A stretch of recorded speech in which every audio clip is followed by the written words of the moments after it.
trigonometric functions. After watching this video, I will be able to find the angle measures of a right triangle.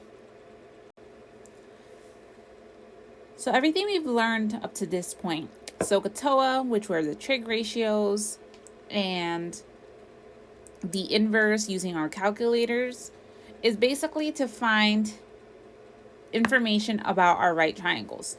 So in this triangle that we are currently given, we know that it's a right triangle and we have the 3 side measures, but we would like to know the angle measure without actually having to measure the angle, because sometimes you just don't have the tools necessary to measure an angle correctly. No one's walking around with a protractor. So we're going to use a combination of our calculator and SOHCAHTOA, our trig ratios, to figure out this angle measure. So first we have to set up a trig function, which means we have to use sine, cosine, or tangent, my SOHCAHTOA, and create ratios. Because I have all 3 sides given to me, I can actually use whichever one I want. So for the purposes of learning, I'm going to show you how, even though I'm going to use all, doesn't matter which one I use, I'm going to end up with the same answer. So first I need to identify which side is my adjacent side or my opposite side. Because this is my unknown, my question mark is the angle I do not know, I can make that a letter. I'm going to make it the letter X.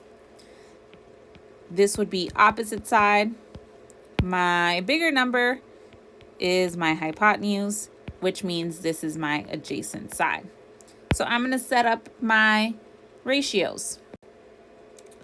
So all I did was do my sine, so I did opposite over hypotenuse. I did my cosine, which was adjacent over hypotenuse, and I did my tangent, which was opposite over adjacent. So now that I did the first step, this was the trig ratio step.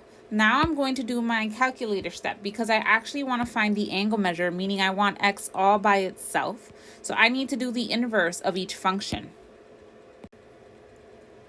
So notice that I end up with basically the same idea. I end up with the inverse of a trig function depending on which one I was talking about, but I end up with different numbers in the parentheses. But when I put this into my calculator, I'm actually going to end up with the same stuff. So when I plug into my calculator my ratios to get x, notice that doesn't matter which one I end up with, I still end up with the same numbers. So my equations, my x rounded to the nearest degree would be 49 degrees.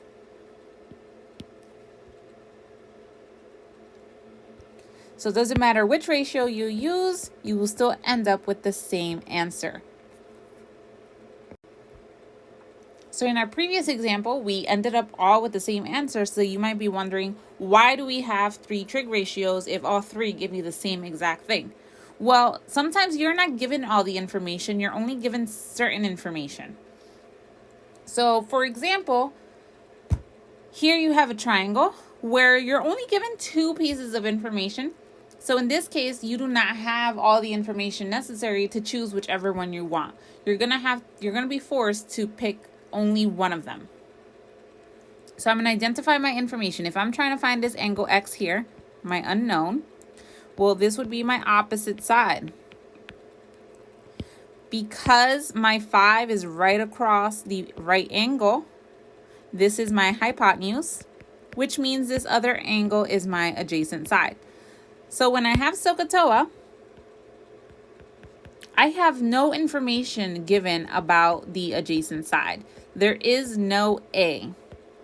So looking at SOHCAHTOA, the C, the cosine, has an A, and I don't have information, so I can't use it. The T, the tangent, has an A, so I can't use it because I don't have any information. So the only option I could use is sine, because that's the only information I have available to me to complete this equation. So sine of x, because that is a known. My opposite side is 3, and my hypotenuse is 5. Because I'm trying to find x, I need to use inverse. So I'm going to get sine, inverse of sine, and then my fraction is 3 over 5.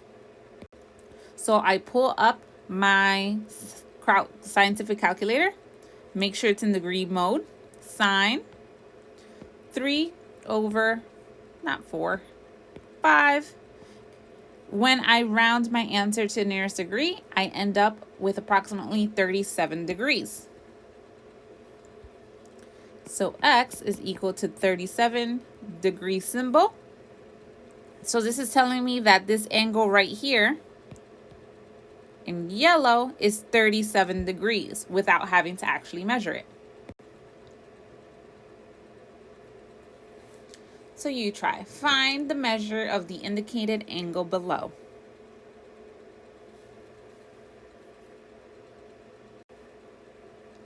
So in this problem, we are given all three sides of the triangle because we have 75, we have 45, and we have 60. So that means I can use any trig function. I could use sine, I could use cosine, or I could use tangent. So I'm just going to use tangent because might as well. Why not? Tangent of x, or tan of x. Well, that's going to equal opposite over adjacent. So let's identify our information. Here is the angle that is unknown. So opposite side, adjacent side, and I don't even need to know which is the hypotenuse. So my opposite side is 45. My adjacent side is 60. You could simplify this ratio more, but you're already just going to put it in your calculator, so you don't even need to simplify it if you don't want to. So I'm going to pull up my calculator. We are doing tangent, so inverse tangent of 45 divided by 60.